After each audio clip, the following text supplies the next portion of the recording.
오늘 우리에게 주신 하나님 말씀은 시편 58편입니다. 구약성경 시편 58편 우리 전부 보겠습니다. 1절에서 11절 843페이지에 있습니다. 시편 58편 1절에서 11절 시작. 통치자들아 너희가 정의를 말해야 하거늘 어찌하여 잠잠하냐. 인자들아 너희가 올바르게 판결해야 하거늘 어찌 잠잠하냐. 아직도 너희가 중심의 악을 행하며 땅에서 너희 손으로 폭력을 달아주는도다. 악인은 모태에서부터 멀어졌으며 나면서부터 곁길로 나아가 거짓을 말하는도다. 그들의 독은 뱀의 독 같으며 그들은 귀를 막은 귀머거리 독사 같으니 술사에 홀리는 소리도 듣지 않고 능숙한 술객의 요술도 따르지 아니하는 독사로다. 하나님이여 그들의 입에서 이를 꺾으소서. 여호와여 젊은 사자의 어금니를 꺾어내시며 그들이 급히 흐르는 물같이 사라지게 하시며 겨누는 화살이 꺾임 같게 하시며 소멸하여 가는 달팽이 같게 하시며 만삭되지 못하여 출생한 아이가 햇빛을 보지 못함 같게 하소서. 가시나무 불이 가마를 뜨겁게 하기 전에 생나무든지 불붙는 나무든지 강한 바람으로 휩쓸려 가게 하소서. 의인이 악인의 보복당함을 보고 기뻐하며 그의 발은 악인의 피에 씻으리로다. 그때에 사람의 말이 진실로 의인에게 갚음이 있고 진실로 땅에서 심판하시는 하나님이 계시다 하리로다. 아멘. 이 새벽에 예배하시는 은혜가 우리 성도님들께 함께 하시기를 예수님 이름으로 축복합니다. 아멘. 자, 오늘도 다윗의 시편입니다. 오늘 이 시편의 배경은요, 다윗이 왕으로 있을 때 반역이 여러 번 있었습니다. 그 중에서 가장 강력하고 어려웠던 위기였던 반역은 누구도 아닌 자기 아들 압살롬의 반역되었습니다. 이때 잠시 동안이나마 실제 왕의 자리에서 물러나기도 합니다. 그리고 목숨을 살기 위해 도망가죠. 굉장히 위험한 반역이었습니다. 이때 다윗이 보기에 압살롬의 통치와 그 압살롬을 도와주는 옆에 권세자들의 악함이 보였던 겁니다. 그런 내용으로 시편을 쓴 것이 오늘 내용인 것이죠. 자, 보니까 이렇게 말하죠. 1절을 봅니다. 통치자들아 너희가 정의를 말해야 하거늘 어찌 잠잠하냐. 인자들아 너희가 올바르게 판결해야 하거늘 어찌 잠잠하냐. 자, 다른 모든 말보다 어찌 잠잠하냐 이 말에 주목을 해보았으면 합니다. 마땅히 해야 할 말을 하지 않는 거죠. 자, 압살롬이 반역을 일으켜서 왕이 된 것은 분명 잘못된 것입니다. 이것에 대해서 잘못되었다 말을 했어야 하는 것입니다. 다윗이 원래 궁전에서 또 다른 신하들도 있었을 거 아닙니까? 그들이 잠잠했다는 겁니다. 물론 살기 위해 그랬겠죠. 그러나 그들의 잠잠함은 압살롬의 반역에 주동한 건 아니었을지라 할지라도 동조한 것이 되는 것입니다. 마땅히 할 말을 했어야 하는 거란 말이죠. 이것을 우리에게 적용해 보면 어떨 것일까요? 우리가 마땅히 우리 예수 믿는 복음 전해야 함에도 그 사람과의 관계가 어색해질 것이 두려워 그것이 불편하여 복음 전하지 않으면 마땅히 할 것을 우리가 하지 않은 것이란 말입니다. 책임을 하지 않은 것이죠. 물론 지혜롭게 타이밍을 정해서 전해야 하겠지만 복음 전해야 한다는 사실에 대해서는 변함이 없는 겁니다. 우리 초대교회 우리 믿음의 선배님들 생각해 보십시오. 그 예수 믿으면 박해받고 고난당하고 심지어 죽을지도 모르는 거 뻔히 알면서 복음 전하지 않습니까? 왜 그랬을까요? 그들도 조용히 살 수 있었을 겁니다. 예수 믿는 거 굳이 드러내지 않고 혼자 조용히 집에서 기도하며 살 수 있었겠죠. 그런데 내 안에 살아있는 예수 믿는 복음이 들어가면 그걸 전하지 않고 못 견디는 겁니다. 이 예수 믿는 복음, 십자가 복음이 얼마나 나를 살렸는지 내가 그걸 경험했기 때문에 이것이 얼마나 소중한지를 알기 때문에 전하지 않고 내가 못 견디는 겁니다. 그래서 죽음 당하고 뻔히 알면서 담대히 복음 전했던 것이죠. 여러분, 지금까지 그런 믿음의 사람들의 헌신으로 우리 복음이 전해진 것이고, 그래서 우리가 믿는 이 복음은, 기독교 복음은 아주 끈질기고 강인한 생명력을 가지고 있는 줄로 믿습니다. 우리 예수님은 어떠십니까? 당신을 박해하는 사람들 앞에서 담대하게 전하시지 않습니까? 끝내는 십자가 지시죠. 예수님은 그런 건 아랑곳하지 않으셨습니다. 우리 사도 바울 어떻습니까? 예수 믿는 것 때문에 춥고 배고프고 채찍맞고 죽을 위기도 몇 번이나 당하고 배를 타고 가다가 파선당해 죽을 수도 있고 그런 걸 몇 번이나 당했지만 예수님 믿는 그 복음 전함에 있어서는 어떠한 양보도 하지 않지 않습니까?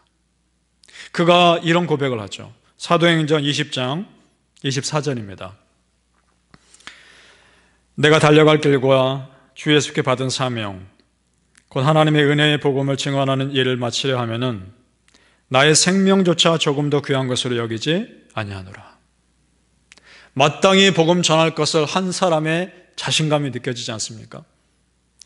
오늘 이 시편이 우리에게 준 또 다른 도전은 이런 도전을 받습니다. 내가 이제는 내 가정과 내 문제만을 놓고 기도할 것이 아니라 나라를 위해 기도해야 되겠다. 통치자들을 위해 기도해야 되겠다. 그리고 그들을 옆에서 도와주는 참모들을 위해 기도해야 되겠다. 그들이 정말 하나님을 두려워하는 사람이 되도록, 그래야 이 나라가 바로 갈 것 아닌가. 이런 기도를 또 도전을 받게 됩니다. 그리고 또 하나, 이 마지막 시대에 정말 우리 믿음이 끝까지 지켜지는 믿음이 되어야 하겠다. 이런 도전을 받습니다. 오늘 다윗은 그래서요 굉장히 적극적으로 기도합니다. 단순히 원수들의 그 위협을 피하게 해달라는 기도가 아니라 그 원수들의 문제의 근원을 끊어버리는 기도를 하고 있다는 겁니다. 이것을 오늘 꼭 기억하시길 바랍니다. 우리 6절을 보시죠. 하나님이여 그들의 입에서 이를 꺾으소서. 자, 여기서 그들은 독사로 표현됐죠. 조금 전에 읽었지 않습니까? 여호와여 젊은 사자의 어금니를 꺾어내시며 라고 되어 있습니다. 자, 여러분, 독사를 잡아서요 뱀을 팔아 생계를 유지하는 사람들의 스토리를 본 적이 있습니다. 그들이 큰 뱀을 잡고 제일 먼저 하는 게 뭔지 아십니까? 그 독사의 침이 나는 송곳니를 끊어버리는 겁니다. 그러면 아무리 무서운 뱀도요 전혀 위험 요소가 되지 않습니다. 칼로 탁 끊더라고요. 그 다음 여호와의 젊은 사자의 어금니, 사자가 아무리 무섭고 두려워도 그 날카로운 이빨을 꺾어버리면 아무런 위험 요소가 되지 않는 것입니다. 무엇입니까? 문제의 근원을 끊는 겁니다. 저 어둠의 영들의 견고한 진을 파쇄하는 기도를 한다는 겁니다. 9절을 보시죠. 가시나무 불이 가마를 뜨겁게 하기 전에 생나무든지 불 붙는 나무든지 강한 바람으로 휩쓸려 가게 하소서. 나무가 불에 태워져서 뜨거운 열을 발하기도 전에 휩쓸려 가면 그 열기를 낼 수조차 없는 거 아닙니까? 마찬가지 의미입니다. 근원을 끊어버리는 기도입니다. 자, 사도 바울이 이런 근원을 끊는 기도, 이를 통해서 문제의 원인을 끊는 승리한 기도의 비결을 사도 바울은 알았던 것 같습니다. 이런 겁니다. 여러분, 내가 누군가의 관계가 안 좋다라고 예를 들었을 때 그 원인이 무엇일까를 생각하자는 겁니다.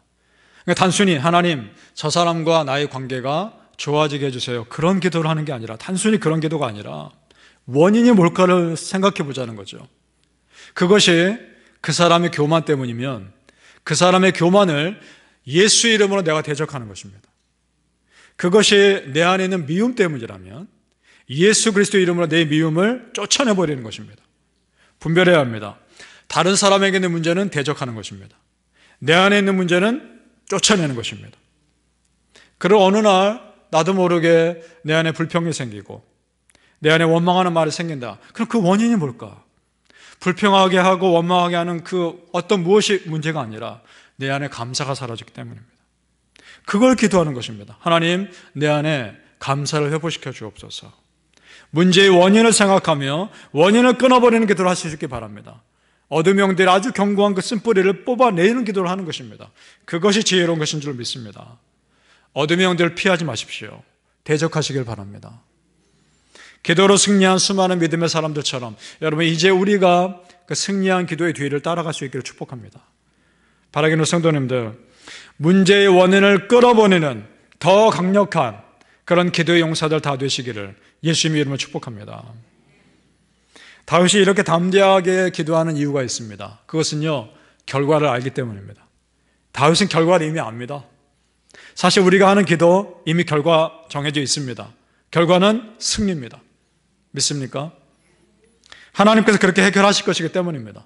우리 10절과 11절 같이 한번 읽어보겠습니다. 시작. 의인이 악인의 보복당함을 보고 기뻐하며 그의 발을 악인의 피에 씻으리로다. 그때에 사람의 말이 진실로 의인에게 갚음이 있고 진실로 땅에서 심판하시는 하나님이 계시다 하리로다. 아멘. 이것이 결말입니다. 악인은 하나님의 보복당할 겁니다. 그리고 의인은 하나님의 그 은혜를 갚아주실 것입니다. 그리고 그렇게 인도하신 하나님이 여전히 계십니다. 그걸 누구나 다 인정할 수밖에 없게 될 겁니다. 마치요 운동 경기에서 결과를 이미 보고 재방송을 보는 것 같은 느낌이라고 할까요? 내가 응원하는 팀이 지고 있습니다. 상대방의 팀 먼저 골을 넣어서 리드를 하고 있습니다. 그런데 나는 전혀 걱정하지 않습니다. 왜냐? 후반전에 가서 우리 팀이 역전할 것이니까. 내가 그걸 알고 있으니까. 마찬가지입니다, 여러분. 이미 우리는 승리한 전쟁을 하고 있는 것입니다. 이미 나는 승리한 기도를 하는 것입니다. 왜요? 예수님께서 십자가에서 승리하셨기 때문입니다. 믿으십니까? 예수님께서요, 병자들을 고칠 때, 그리고 귀신들을 쫓아낼 때 어떻게 하셨나 자세히 보십시오. 하나님, 이 병을 고쳐주옵소서. 이런 식으로 기도 안 하십니다. 하나님, 저 귀신을 쫓아내 주옵소서. 이렇게 기도 안 하십니다. 어떻게 하십니까? 눈을 떠라, 일어나라, 선포하십니다. 귀신들을 쫓아내십니다. 나가라, 떠나라. 승리하신 분이기 때문에 선포하시는 것입니다. 여러분, 우리 기도가 그럴 수 있길 바랍니다. 승리하신 예수님이 우리 뒤에 있습니다. 믿음으로 그 승리를 선포할 수 있기를 축복합니다. 요한복음 16장에요. 예수님이 이렇게 선포하십니다. 세상에서는 너희가 환난을 당하나 담대하라. 내가 세상을 이겼노라. 아멘.